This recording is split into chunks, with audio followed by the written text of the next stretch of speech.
The mandate of the Green Climate Fund is to foster a paradigm shift toward low-emission climate-resilient development in developing countries.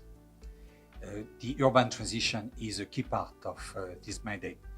Cities worldwide account for about 58% of global GHG emission and potentially 21% of GHG abatement options. GCF works on both large cities, megacities, and secondary cities. Why large cities? Because they already account, the top 100 cities already account for about 18% of global emission. But secondary cities are also extremely important to avoid path dependency. And if we intervene early enough, we can basically ensure that they adopt urban forms that will mitigate the need for unnecessary travel, that will ensure that we can better adapt to heat wave through urban green ecosystem, etc., etc.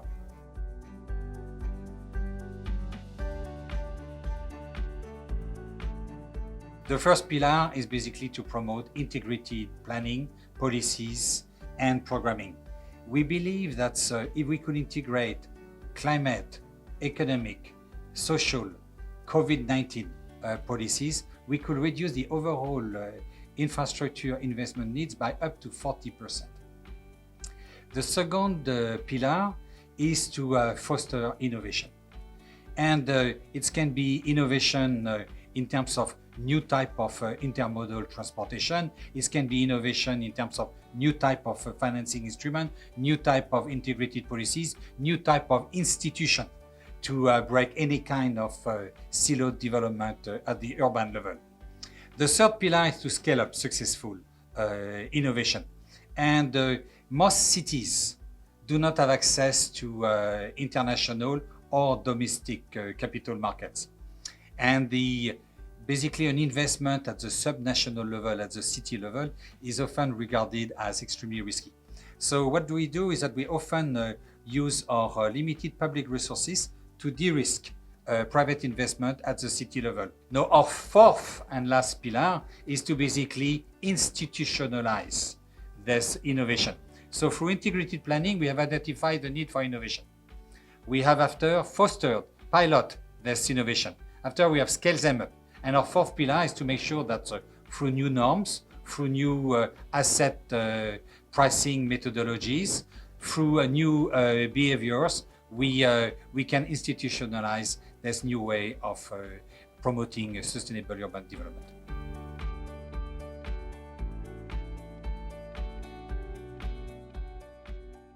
GCF works on the 4 paradigm-shifting pathways to accelerate the urban transitions toward low-emission, climate-resilient development. The first pathway has to do with decentralized renewable energy. We believe that up to 25% of the GHG abatement potential in urban areas could come from promoting decentralized renewable energy technologies. The second paradigm-shifting pathways is energy-efficient building. It's about a third of the mitigation potential. But when we develop building codes, it's not only for climate change mitigation, it's not only for GHG emission, it's also for increased resilience to heat wave and other extreme weather events, and it's also for reducing the energy consumption, therefore the energy poverty. The third paradigm shifting pathways has to do with urban form. And how do you develop the overall design of your city in order to embed green infrastructure within your gray infrastructure and increase your resilience to extreme weather events and favorize intermodal mobility.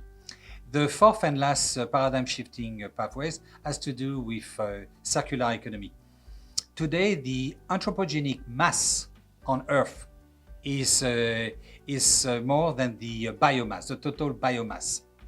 And we produce the equivalent of our body weight in waste every 2 weeks on average on Earth. And so the cities account for a very large amount of this anthropogenic mass. It's over 50% of the total waste being produced. And our fourth paradigm shifting pathways has to do with basically promoting waste minimization, recycling, reuse.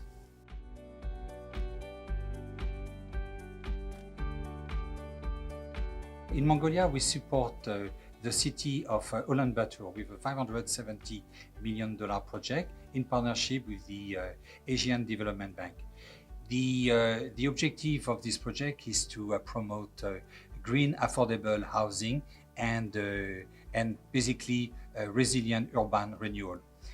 Ulaanbaatar suffers from a terrible air pollution during winter, and a lot of this comes from a very large population in the outskirts of the city that lives in makeshift dwellings and basically burn dirty coal in order to heat themselves during winter in extremely energy inefficient dwelling.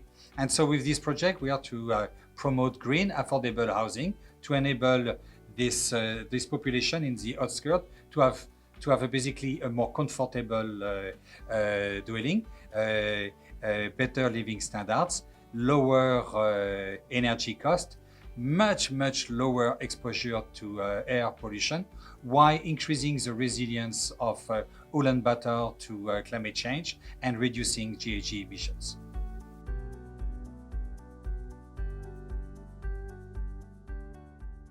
I would like also to mention the Green Cities Facility, which is a $300 million program with the European Bank for Reconstruction and Development, EBRD.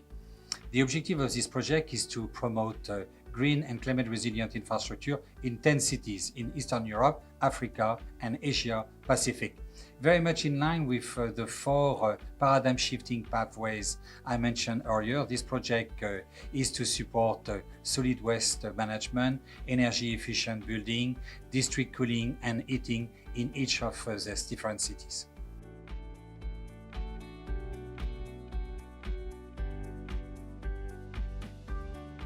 GCF works through a network of accredited entities. We do not directly originate, develop, and implement our projects.